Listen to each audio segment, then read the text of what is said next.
ரொம்ப நல்லா இருக்கு இங்கேருந்து பார்க்கறதுக்கு. ஸோ பல படங்களுக்கு நான் நிறைய டேரக்டர்ஸ் கூட ட்ராவல் பண்ணியிருக்கேன்.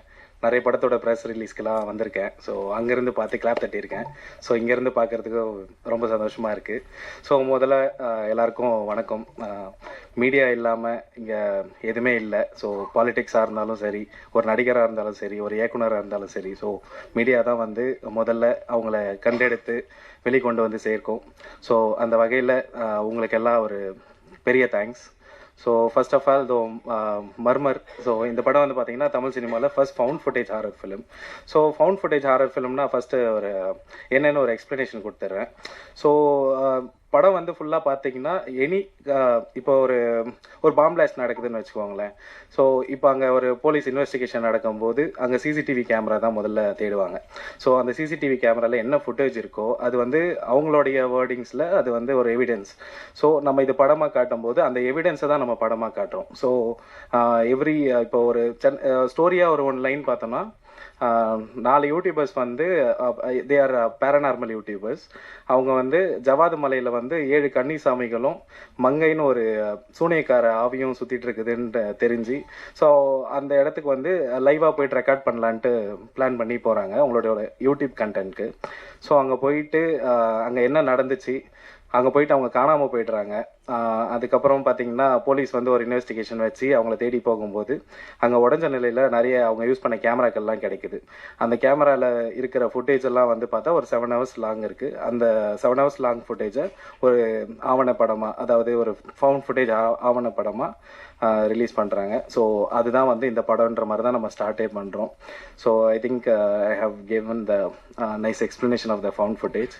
ஸோ முதல்ல இங்கே வந்திருக்க எல்லாருக்கும் நன்றி. ஆக்சுவலாக எனக்கே ஷிவர் ஆகுது, நான் அது ஆகாதுன்னு நினச்சேன். But anyway nice. ஸோ இங்கே வந்திருக்கிற குஹன் சார் ரொம்ப நன்றி. ஸோ பிரபாகரன் சார் ரொம்ப நல்லா பேசுனீங்க, பேஷண்ட்டாக வந்தீங்க, ப்ரொடியூசர் ஆகிட்டீங்க. ரொம்ப சந்தோஷமாக இருக்குது. ஸோ இங்கே இருக்கிற எல்லாருமே வந்து நான் ரொம்ப போட்டு டார்ச்சர் பண்ணியிருக்கேன். முதல்ல டெக்னீஷியன்ஸு. ஸோ ஃபஸ்ட்டு டிஓபியிலேருந்து ஆரம்பிக்கிறேன். ஸோ ஒரு ஷாட் வந்து பார்த்தீங்கன்னா ஒரு 12 minutes single shot.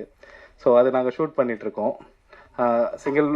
So 12 minutes shot. அது ஒரு நல்ல ஒரு ரிஹர்சல் போயிட்டு, ஸோ எல்லா படத்துலையும் பார்த்தீங்கன்னா ஆர்டிஸ்ட்டுக்கு தான் ரிஹர்சல் மெயினாக போகும், கேமராமேனுக்கு ரிஹர்சல் போகாது.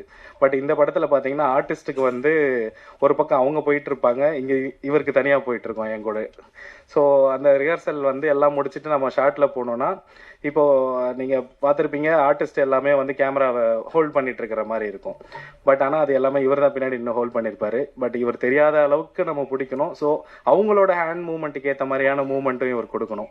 ஸோ அந்த மாதிரியான ஒரு விஷயம். ஸோ இப்போ கையில் வச்சுட்டு இருக்காருன்னா திரும்பும் போது யாருமே இருக்கக்கூடாது. ஏன்னா கூட ஃபோக்கஸ் புல்லர்னு ஒரு பெரிய கூட்டம் ஒன்று இருக்கும். அதை தாண்டி கேமரா அசிஸ்டன்ஸ், லென்ஸ் அசிஸ்டன்ஸ்னு எல்லாரும் போயிருப்பாங்க.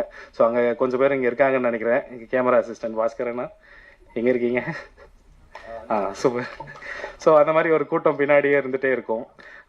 இவ்வளோ மேனேஜ்மெண்ட்டில் அந்த காட்டுக்குள்ளே செடிகளுக்கு நடுவில் எந்த ஒரு கொடியில் கேமராவோட ஒயர் மாட்டினாலும் அறந்து போயிடும். ப்ளஸ் ஃபோக்கஸ் புல்லருக்கெல்லாம் எதில் கால் வைப்பாருன்னே தெரியாது, எப்போ என்ன உருண்டு ஓடுன்னு தெரியாது. அந்த மாதிரியான சத்தம் எப்போவுமே இருந்துகிட்டே இருக்கும். ஸோ அந்த மாதிரி ஒரு சிங்கிள் ஷாட் 12 minutes ஷாட் எடுக்கும்போது ஒரு நைட்டு ஃபுல்லாக வச்சு செஞ்சுட்டேன். ஐ திங்க் ஒன் மோர்ன்ட்டு போயிட்டே இருக்குது. பிகாஸ் நான் எப்படின்னா இதுக்கு ஒரு பெரிய கதை சொன்னோம், அது ஒரு பெரிய பேக் ட்ராப். ஸோ ஓகே சொல்கிறேன். ஸோ நான் வந்து காலேஜ் படிச்சுட்டு இருக்கும்போது ஃபிசியோதெரப்பி காலேஜில் எங்களோட யூனிவர்சிட்டியில் வந்து கல்ச்சரல்ஸ் ஈவெண்ட்லாம் நடக்கும். ஸோ அங்கே வந்து மெடிக்கல் காலேஜ்லேருந்து யாருமே ஷார்ட் ஃபிலிம்ஸ்லாம் பண்ண மாட்டாங்க, எப்போவுமே அது எம்டியாக இருந்திருக்கு. ஸோ நம்ம தான் எல்லாமே ட்ரை பண்ணுவோன்ற ஒரு ஆர்வம் அப்பத்துலேருந்தே இருந்தது. ஸோ நாங்களே வந்து ஒரு கேமராவை ஹையர் பண்ணி அதை ஒரு ஷார்ட் ஃபிலிம் எடுக்கலான்ட்டு அப்படி தொடங்கினது. ஸோ நிறைய ஷார்ட் ஃபிலிம்ஸ் எல்லாம் எடுத்து முடிச்சுட்டு காலேஜ் முடிச்சுட்டு வீட்டுக்கு போன உடனே பார்த்தீங்கன்னா அம்மா எங்கே ஒர்க் பண்ண போகிறேன் அப்படின்னு கேட்டாங்க. ஸோ நான் சொன்னேன் நான் ஷார்ட் ஃபிலிம்ஸ் எடுக்க போகிறேன்ட்டு. ஸோ ஷார்ட் ஃபிலிம்ஸ் வந்து கண்டினியூஸாக கொஞ்சம் நிறைய ஷார்ட் ஃபிலிம்ஸ் எடுத்தேன். எடிட் பண்ணி நானே பார்த்தேன் எனக்கே பிடிக்காது, தூக்கி ஓர வச்சுட்டு அதுக்கப்புறம் அப்படியே ஒரு 2 years ட்ராவல் ஆச்சு. ஸோ நிறைய ஸ்கிரிப்ட்ஸ் எல்லாம் எழுதிட்டு ப்ரொடியூசர்ஸ் அப்ரோச் பண்ணி சுற்றிட்டே இருந்தேன். ஸோ கொஞ்ச காலத்துக்கு வந்து பார்த்தீங்கன்னா எனக்கு டாக்டராக எந்த அளவுக்கு ஒரு மதிப்பு இருந்ததோ அந்த மதிப்பெல்லாம் சுத்தமாக இந்த பக்கம் இல்லைன்னு எனக்கு நல்லா தெரிஞ்சுது. ஸோ எங்கே சுற்றினாலும் ஒரே அலைச்சல் தான், ஒன்றுமே வேலைக்கு ஆகலை. ஸோ திரும்ப வீட்டுக்கு போனேன். என்ன பண்ண போகிற அப்படின்னு கேட்டாங்க. நான் வந்து ஹையர் ஸ்டடீஸ் படிக்க போகிறேன்னு சொன்னேன். மறுபடியும் ஒரு 2 வருஷம் போயிட்டு ஹையர் ஸ்டடீஸ் படித்து முடிச்சுட்டு வெளில வந்தேன்.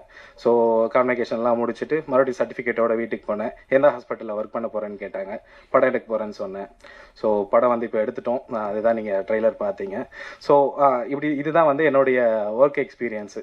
ஸோ அந்த எக்ஸ்பீரியன்ஸை வச்சு அதான் நான் சொன்னேன் இல்லைங்களா, ஷார்ட் ஃபிலிம்ஸ்லாம் வந்து எனக்கு பிடிக்கலனா நான் எடுத்து ஓர வச்சுட்டு அடுத்த வேலையை பார்க்க போயிடுவேன்.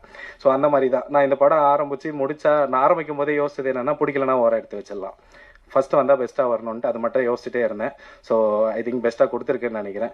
So coming back to topic, so DOP வந்து ஒரு பேக் பெயின், ஸோ அதை தாண்டி டிடி போடுற அளவுக்கு எல்லா இன்ஜுரி எல்லாமே எல்லாருக்கும் ஆச்சு. I think most of them டெர்மட்டாலஜிஸ்ட்டுக்கே வாங்கின சம்பளத்தெல்லாம் கொடுத்துருப்பாங்க. அந்த அளவுக்கு ஒரு டிக் பைட்ஸில் எல்லாருமே நொந்துட்டு இருந்தாங்க. அண்ட் மோர் ஓவர் எல்லாமே வந்து பார்த்தீங்கன்னா லைட்டு சுத்தமாக இருக்காது. ஸோ லைவ் லைட்டு அங்கே இப்போ படத்தில் பார்த்தீங்கன்னா ஒரு டென்ட் சீன்லாம் வந்து கேம்ப் ஃபயர் போட்டு மட்டும்தான் ஒர்க் பண்ணியிருப்போம். அதோட லைட்டிங் மட்டும்தான் இருக்கும். ஸோ பின்னாடி இருக்கிறவங்களாம் லிட்டரலி எங்கே எது மேலே நிற்கிறாங்கன்னே தெரியாது. ஒரு செல்ஃபோன் டார்ச் ஆன் பண்ணால் கூட எனக்கு இங்கே கேமராவில் தெரிஞ்சிடும். அந்த மாதிரியான கேமரா எப்போ 360 டிகிரி வரும்னு தெரியாது. எல்லாம் ஓடுதா கைப்புள்ள ஓடுன்ற மாதிரி தான் ஓடிட்டு இருப்பாங்க. ஸோ அந்த மாதிரி ஒரு சுச்சுவேஷனில் எத்தனை வாட்டி ரீடேக் ஒன் மோர்னு போனாலும் வெறுப்பாகாமல் எடுத்தார் DOP. So thank you bro. So அதே மாதிரி தான் எடிட்டரு. ஸோ கிட்டத்தட்ட பார்த்தீங்கன்னா இந்த படத்துக்கு அவர் எடிட்டர் மட்டும் இல்லை, ஒரு ஏடியாவும் மாறிட்டார். ஸோ என்ன வேலை, எத்தனை வாட்டி வேலை, ஒரு கிட்டத்தட்ட படத்தை ஒரு 50 வாட்டி எடிட் பண்ணியிருப்பீங்களா ப்ரோ? பண்ணியிருப்பீங்க. So so again Kevin Fredrick, sound designer. So sound designer இவர் எப்போ வந்தாருன்னா நம்ம படத்துலேயே லாஸ்ட் அவர் தான் வந்தார். பட் ஆனால் அவரோட ஒர்க்கை பெஸ்ட்டாக கொடுத்துட்டாரு. என்னென்னா நாங்கள் சவுண்ட் டிசைன் வந்து முதல்ல ஸ்கிரிப்ட்லேயே நான் வந்து எல்லாமே எழுதிடுவேன். எடிட் பேட்டர்ன்லேருந்து ஷார்ட் பேட்டர்ன்லேருந்து இந்த சவுண்டு தான் வரணுன்ட்டு ஸ்கிரிப்ட்லேயே எழுதிட்டேன். ஸோ எனக்கு வந்து டிக்ஷனரி ஸ்கிரிப்ட் தான். ஏன்னா ஒரு ப்ராசஸை நோக்கி போயிட்டே இருக்கும்போது கொஞ்சம் காலத்தில் வந்து ஸ்கிரிப்டெல்லாம் மறந்துடுவோம். அதுக்கப்புறம் இஷ்டத்துக்கு எடுக்க ஆரம்பிச்சிருவோம். அதனால தான் நிறைய படங்கள் வேறு ஒரு லென்த்தில் வந்து நிற்குது. ஸோ அந்த குழப்பங்கள்லாம் வரக்கூடாதுன்றதுக்காக நான் வந்து ஸ்கிரிப்டில் எழுதிட்டேன். பட் அந்த ஸ்கிரிப்டுக்கு சூட் ஆகிற ஒரு சவுண்ட் டிசைனரை தேடி போகும்போது அது வந்து கன்னிகளை தேடி போன கதையை விட பெரிய கதையாக இருந்தது. ஸோ ஃபஸ்ட்டு ஒரு சவுண்ட் டிசைனரை அசைன் பண்ணி ஒர்க் பண்ணுறோம். நான் ஒன்று சொல்கிறேன், அவர் சைனீஸ் நினச்சிட்டாரான்னு தெரியல. அவர் வேற ஒரு புரிஞ்சுக்கிட்டு வேற ஒன்று பண்ணுவார். இல்லைங்க, ஃபவுண்ட் ஃபுட்டேஜ் ஹாரர்னா சவுண்ட் ஆர்கானிக்காக இருக்கணும், கம்ப்யூட்டரைஸ்டாக இருக்கக்கூடாது, எக்கோ கூட வரக்கூடாது, ரிவர்ப்லாம் வரக்கூடாது அப்படின்ற மாதிரி நான் சொல்லுவேன். அவர் சரி தலைன்ட்டு மறுபடியும் அதே பண்ணி வைப்பார்.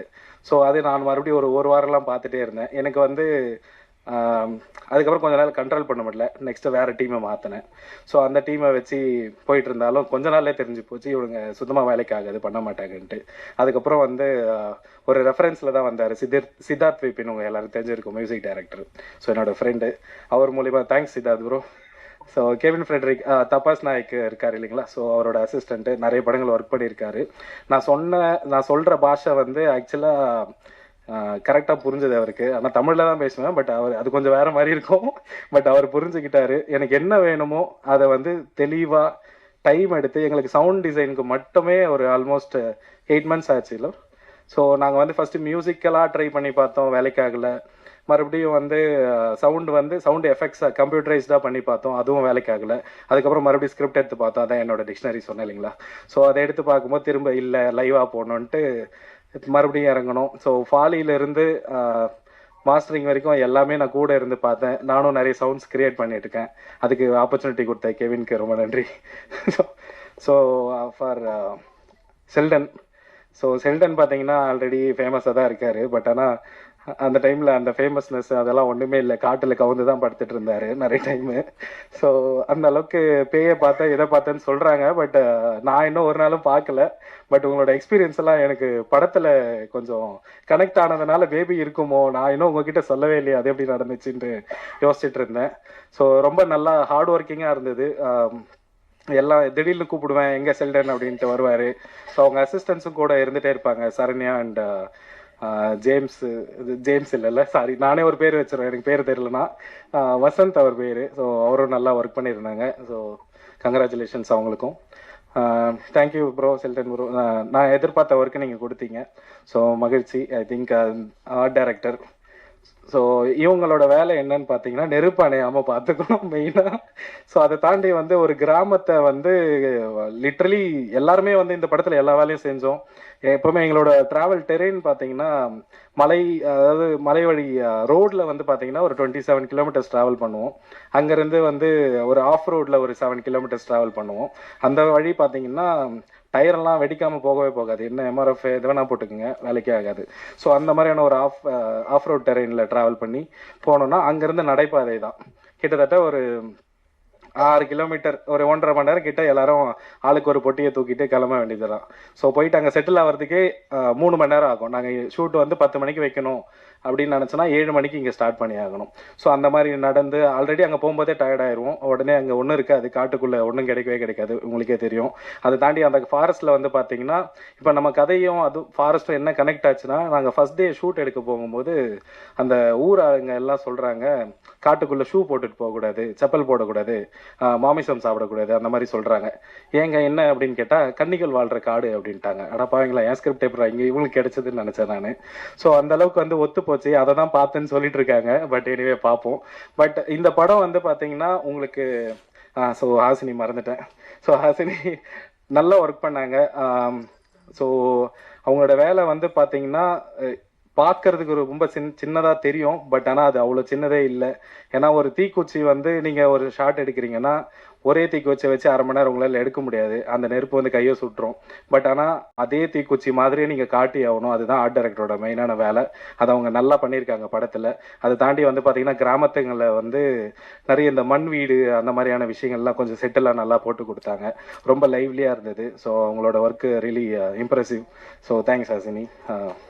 இன்னும் நிறைய படம் கிடைக்க வாழ்த்துக்கள். ஸோ ஐ திங்க் வேறு யாரை பற்றி பேசலன்னு தெரியல. ஸோ கோஹன் சார், ஸோ ஆக்சுவலாக வந்து டிஸ்ட்ரிபியூஷனில் ஐ திங்க் வந்து நான் மறுபடியும் படம் எடுப்பேன். இது எப்போவுமே ஆன் அண்ட் ஆஃபாக நடந்துகிட்டே தான் இருக்கும். And more over so I think எல்லாரையும் கவர் பண்ணிட்டேன்னு நினைக்கிறேன். ஸோ ரேவதி சிஸ்டர் நிறைய போஸ்டர்ஸ்க்கெல்லாம் வந்து சப்போர்ட் பண்ணீங்க. உங்கள் கை தான் போஸ்டர், அவரோட தலையை பிடிச்சிட்டு இருக்கிற கை. And make media team marketing ரொம்ப நல்லாவே பண்ணிட்டு இருக்காங்க. ஸோ எல்லாமே அவங்களோட ஸ்ட்ராட்டஜிஸ் தான், ரொம்ப நல்லா போயிட்டுருக்கு. மணி ப்ரோ ரொம்ப தேங்க்யூ. ஐ திங்க் இதுக்கப்புறம் கொஸ்டின் அண்ட் ஆன்சர்ஸில் சந்திக்கலாம்னு நினைக்கிறேன். எல்லோரும் ஷூட் பண்ணுறதுக்கு ரெடியாக இருப்பீங்க. நானும் கொஞ்சம் பார்த்து செய்யுங்க, புது பையன். Okay, thank you.